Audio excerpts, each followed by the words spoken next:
Alright folks, Battle Royale with Cheese is back, Steel Hunter Reborn, now with a respawning mechanic just to prevent you from getting DP'd right off the bat. Getting gangbanged by 2 other or 3 other people right off the spawn, but now it's only 15 players, not 20 compared to originally, so less chance for you to run into somebody and getting to a scuffle or so. But the only difference I notice is that the rewards are a little bit better because of retraining order.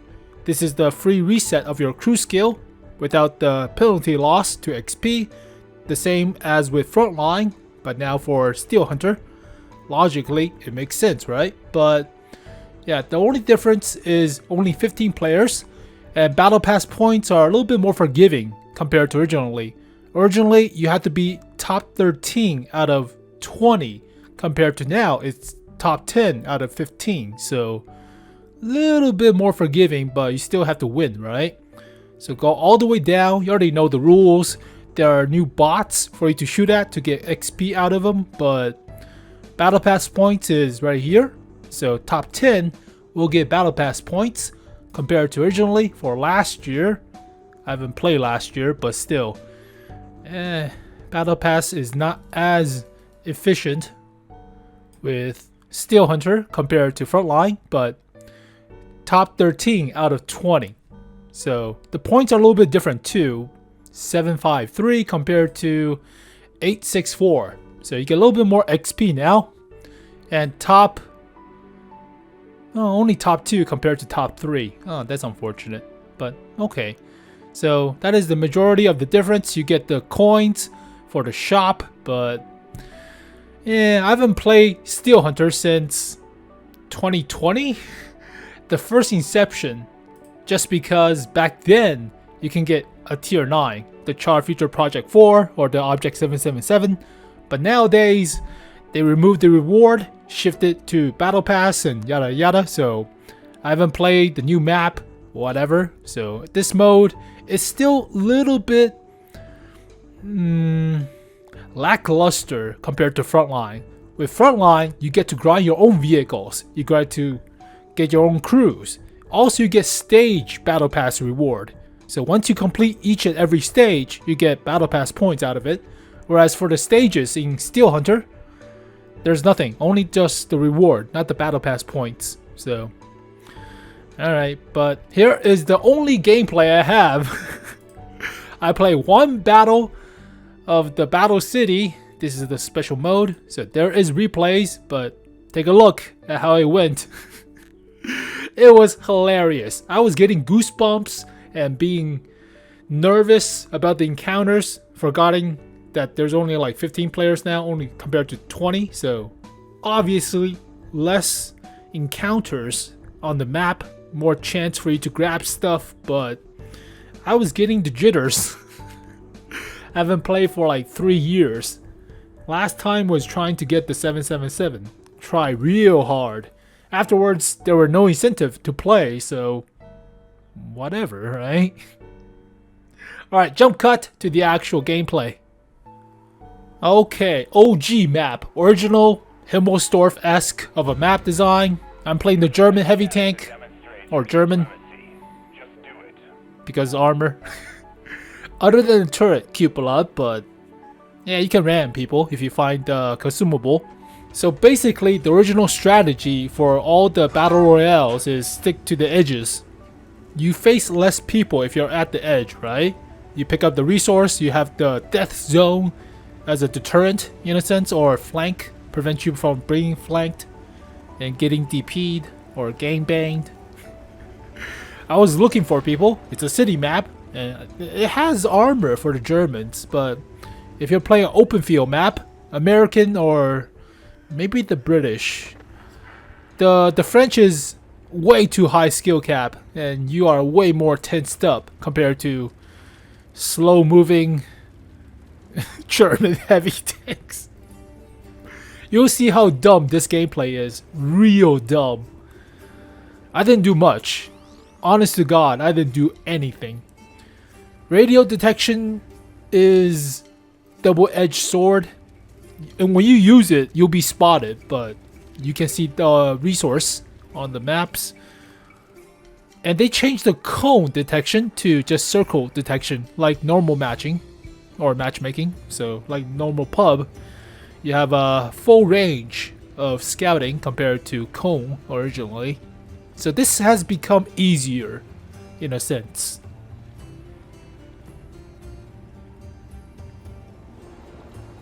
I don't use my radar that often, but when I do, I'm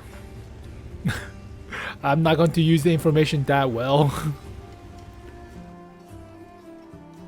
So don't go into open field areas as much as you possibly can. You'll be spotted every which way. You're in the center of the valley, so you'll be shot at by everybody. Don't do that.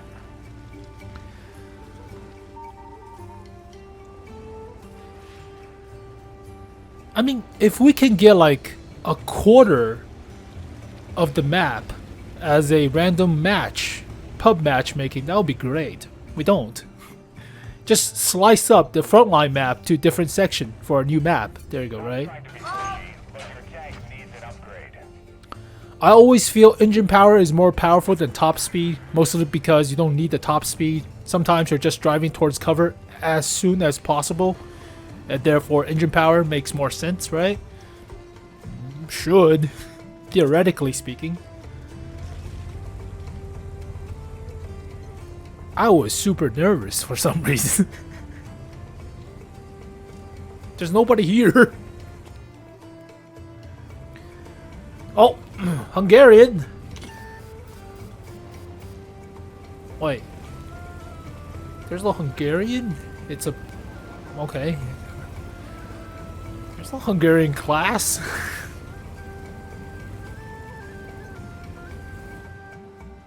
Oh, that's the name. Duh. There's no Hungarian class in the game. There's nobody. This is the first match I play. Absolutely nada.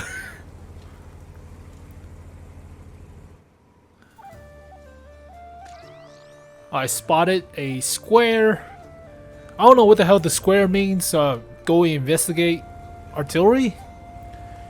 And then I found out it's a little rabbit.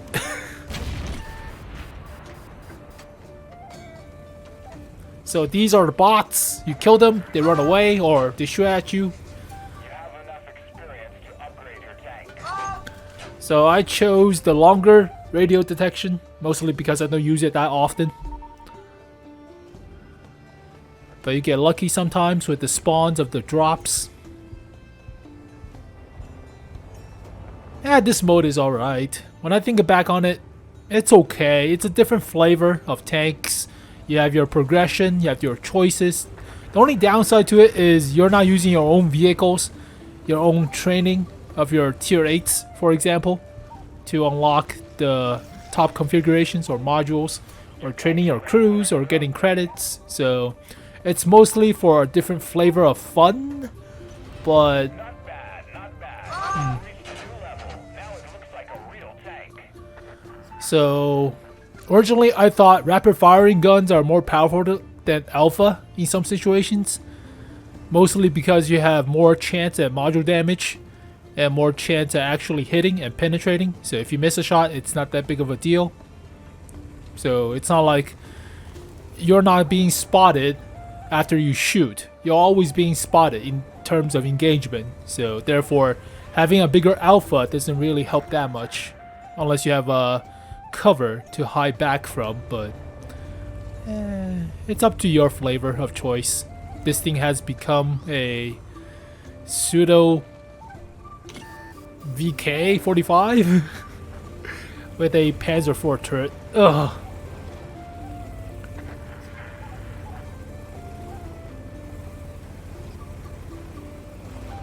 Riveting gameplay. Riveting. So recently, switching off subjects, there were not that much news ever since March. I mean, we start off real strong. The Terminator Marathon, the auction thing, right? The assembly shop. And then when March came, everybody fell off. So there's no news, nada. Super Test got delayed because of the recent 9.21 or 9.20 1.21 patch and the nerf or the changes to the crew scales. So everybody went upset, and then all agenda slid off. There were no news for like 3 months now. Not that big of a news, right? I mean, you get some updates, and the recent Japanese tank destroyers were whatever. You can't have them. You cannot have them. It's not that matter. It doesn't matter that much, right? You could have them. You could not. It doesn't matter that much. But yeah, we're waiting on the info on the Japanese heavy tanks with the Type 71 coming soon, supposedly. We'll have to wait and see. Likely for autumn. But summer will be kinda bland. And we don't have the actual crossover collaboration with some stuff like Warhammer for Battle Pass. So this summer will be quiet. Kinda quiet. But there is a guy right here, I think. It's a wolf. It's a Panzer IV 𝗥𝗶𝗵𝗵.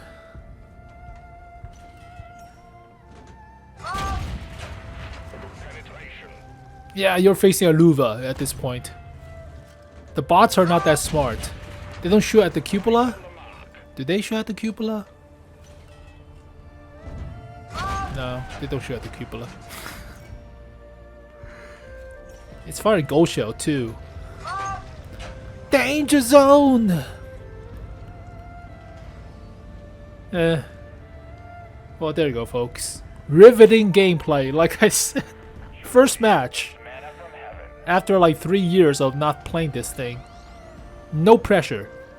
There's one guy going for an airdrop. He picked up the green stuff. It's a Centurion.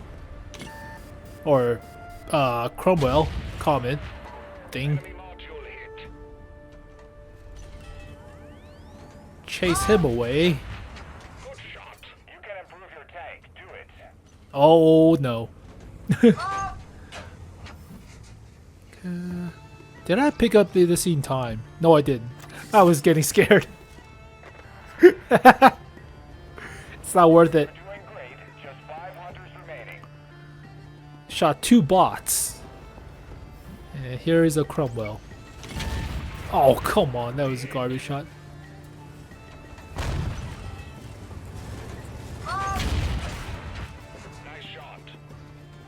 Smush him.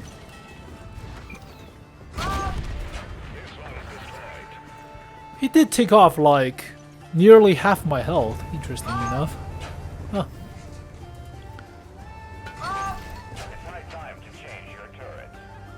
I always think more armor is better, but you could say health is also better if you're just getting penetrate all the time, right? So you have more health to buffer, but I mean, 𝗶𝗏 turret is still better than a Panzer IV turret or VK36 turret. Ugh. Danger zone. I thought, I'm not sitting into the crossfire, so let's get out of here. Don't sit in the open. You'll be picked off. Oh, it's her again. I thought it was Hungarian. That's that guy's. That's the tank's name.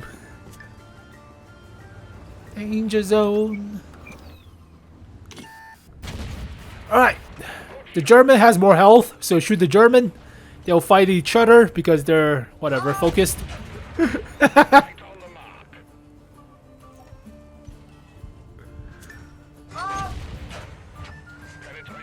Oh, now you're both going to be killed with the damage from the area effect.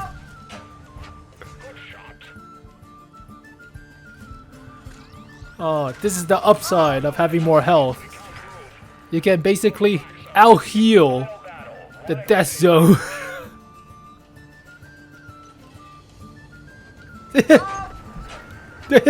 That's it, folks. That is so dumb. I doubted myself all the time. That is the stupidest match ever. Only destroy one person, but that was basically a 𝗏𝗏. You get the XP for the vehicle. They could free XP change conversion with your gold, but otherwise, you could get lucky and not do anything to get a top spot if you can get 8 battle pass points out of it, but tier 6 upgrade only from boxes. These guys were fighting each other off. Whatever.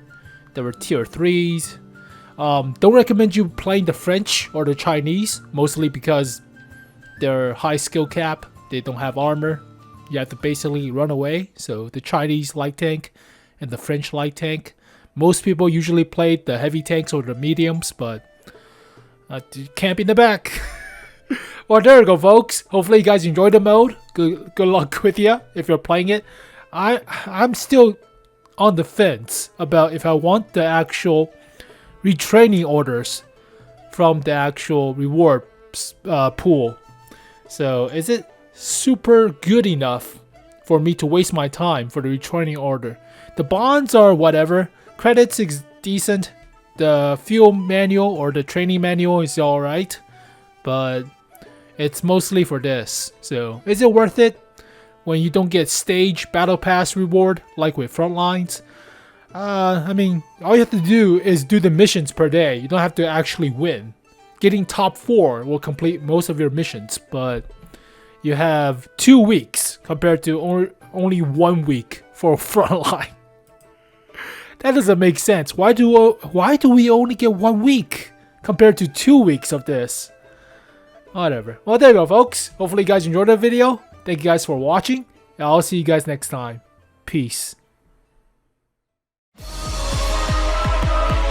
𝗏𝗏𝗵𝗵